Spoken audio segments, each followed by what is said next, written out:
Welcome back to How To University. Before we get started, like always, hit that subscribe button, turn on that notification bell, and don't forget to like the video to connect more students to the How To University channel.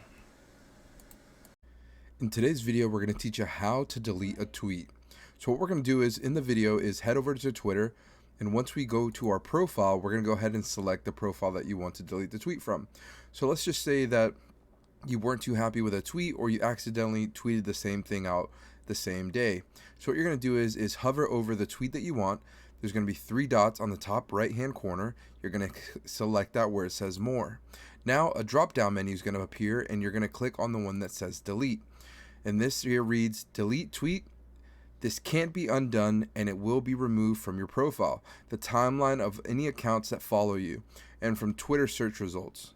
All you have to do next is hit delete, and now that tweet is gone. Remember, it may be gone from your profile, but if anyone screen grabs or screenshots it, it still will live on forever.